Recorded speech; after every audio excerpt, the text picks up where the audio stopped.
والصلاة والسلام على سيد الأنبياء والمرسلين أما بعد أعوذ بالله من الشيطان الرجيم بسم الله الرحمن الرحيم كنتم خير أمة أخرجت للناس تأمرون بالمعروف وتنهون عن المنكر وتؤمنون بالله.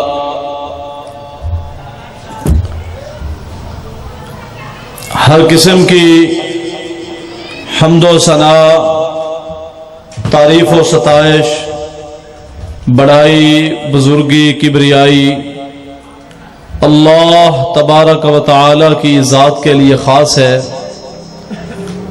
جس مالک نے اس کائنات کو پیدا فرمایا. بے شمار بے حد و حساب درود و سلام ہوں سید الکونین، رحمت دو عالم، امام الانبیاء، سید الانبیاء، امام المرسلین، سید الاولین والآخرین، پیارے پیغمبر جناب محمد الرسول اللہ صلی اللہ علیہ وآلہ وسلم کی ذات اقدس پر. حضرات محترم، اللہ تبارک و تعالی نے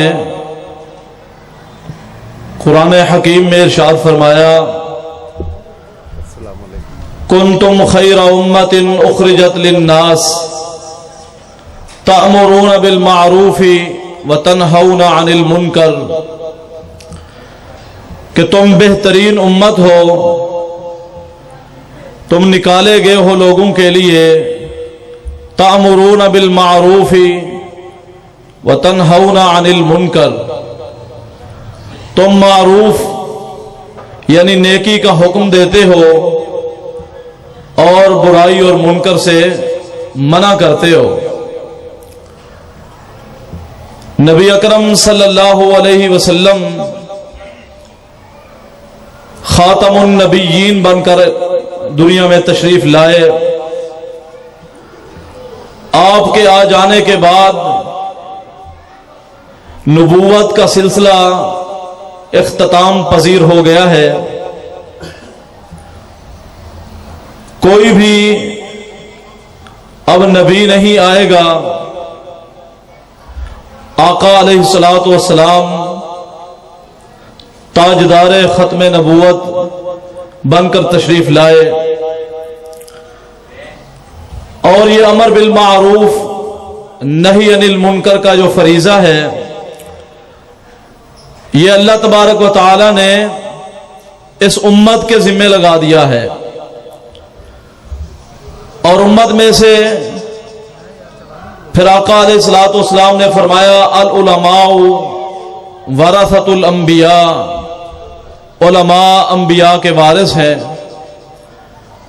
ویسے تو ہر شخص کی ذمہ داری ہے کہ اس کے پاس اگر ایک آیت کا بھی علم موجود ہے، اس کی ذمہ داری ہے کہ وہ دوسروں تک یہ بات پہنچائے. آپ صلی اللہ علیہ وسلم کا فرمان ہے: بلغوا انی ولو آیۃ، کہ کسی کے پاس ایک آیت کا علم ہے اسے چاہیے کہ وہ آگے پہنچائے. یہ ذمہ داری ہے اس امت کی کہ یہ خود بھی معروف کام یعنی نیکی کے کام میں بڑھ چڑھ کر حصہ لیں اور دوسروں کو بھی اس کی ترغیب دیں، اور منکر سے، برائی سے روکیں اپنی استطاعت کے مطابق. تو آج ہم جس دور میں زندہ ہیں یہ ہے پرفتن دور ہے، ہر طرف فتنے ہی فتنے ہیں. تو اس دور میں یہ ذمہ داری اور بڑھ گئی ہر شخص پر کہ انسان خود بھی دین حنیف پر چلنے کی کوشش کرے اور اپنے اہل و عیال، عزیز و اقربا اور دوسرے لوگوں کے بھلا کرتے ہوئے انہیں بھی دین کی طرف دعوت دے. اور اس سے بڑھ کر کوئی دعوت نہیں ہے. وَمَنْ أَحْسَنُ قَوْلًا مِّمَّنْ دَعَا إِلَى اللَّهِ وَعَمِلَ صَالِحًا فرمایا اس شخص سے بڑی دعوت کسی کی نہیں ہو سکتی بہتر جو شخص لوگوں کو اللہ کے دین کی طرف بلائے. یہ سب سے بڑی دعوت ہے. اور یہی بات نبی اکرم صلی اللہ علیہ وسلم نے سیدنا علی المرتضی رضی اللہ تعالیٰ عنہ سے فرمائی تھی.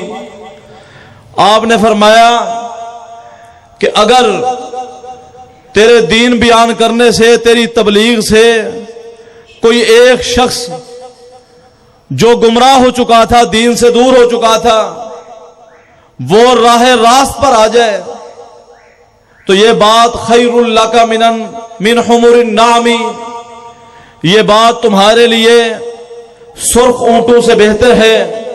یعنی ایک شخص بھی راہ راست پر آ جائے تو یہ میری اور آپ کی نجات کے لیے کافی ہے. تو آج کا پروگرام بھی اسی سلسلے کی ایک کڑی ہے. میں مبارکباد پیش کرنا چاہتا ہوں اپنے برادر مکرم جناب محترم نوید احمد خان صاحب کو کہ انہوں نے اللہ تبارک و تعالیٰ کی توفیق سے اس ایک خوبصورت محفل کا انعقاد ممکن بنایا ہے. دعا فرمائیں کہ اللہ تعالیٰ ان کے علم میں، عمل میں، رزق میں، اولاد میں برکتیں عطا فرمائے اور حاسدین کے حسد اور شریروں کی شرارت سے محفوظ رکھے. یہ سعادت کی بات ہے اور یہ صرف اللہ تعالیٰ کی توفیق خاص کے جس پر خاص انعام ہوتا ہے اللہ تعالیٰ اسے توفیق دیتا ہے.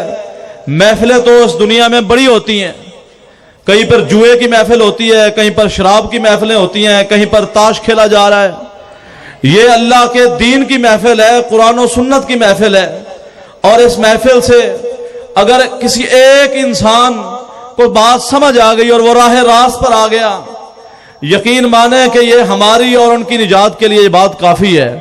تو پروگرام سننے والے اس نیت سے آئے کہ ہم نے سن کر سنی انسنی نہیں کرنی بلکہ اس پر عمل کرنے کی کوشش کرنی ہے. لیکن اگر سن کر انسنی کر دے تو یہ لا حاصل محفل ہوگی، اس سے کچھ حاصل نہیں ہوگا. محفل کا مقصد کچھ حاصل کرنا ہے. میں نے اپنی اصلاح کرنی ہے، آپ نے اپنی اصلاح کی کوشش کرنی ہے. تو ابھی اس محفل کا باقاعدہ آغاز کرتے ہیں.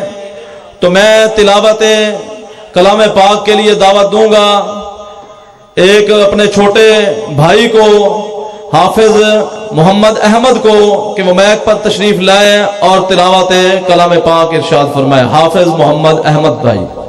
اعوذ باللہ من الشیطان الرجیم. بسم اللہ الرحمن الرحیم.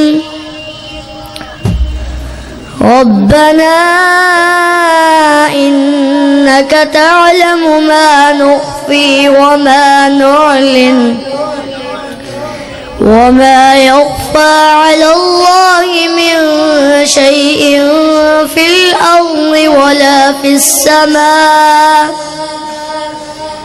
الحمد لله الذي وهب لي على الكبر إسماعيل وإسحاق إن ربي لسميع الدعاء. رب اجعلني مقيم الصلاة ومن ذريتي ربنا وتقبل دعاء. ربنا اغفر لي ولوالدي وللمؤمنين يوم يقوم الحساب. ولا تحسبن الله غافلا عما يعمل الظالمون إنما يؤخرهم ليوم تشخص فيه الأبصار مهطعين مقنعي رؤوسهم لا يرتد إليهم طرفهم وأفئدتهم هواء. وأنذر الناس يوم يأتيهم العذاب فيقول الذين ظلموا ربنا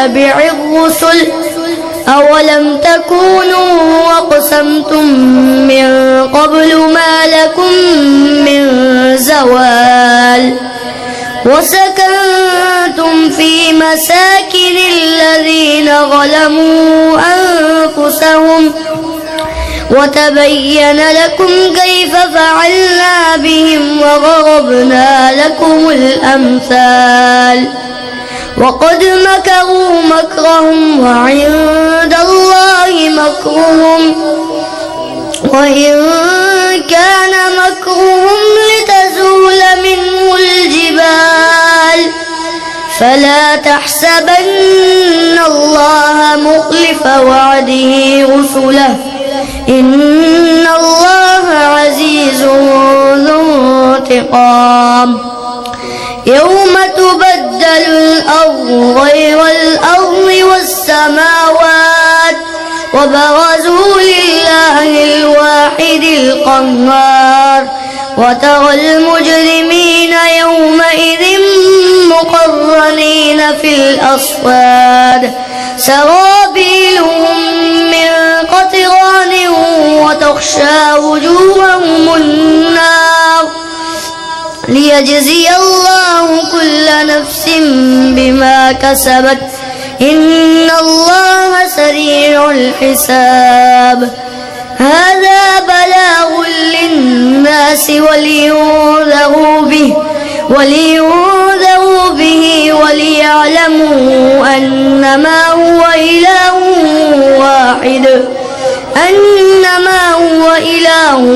واحد وليذكر أولو الألباب صدق الله العظيم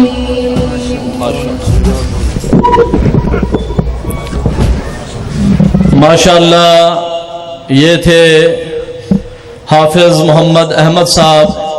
دعا فرمائیں کہ اللہ تعالی ہمارے اس بچے کی آواز میں، علم میں، عمل میں برکتیں عطا فرمائے.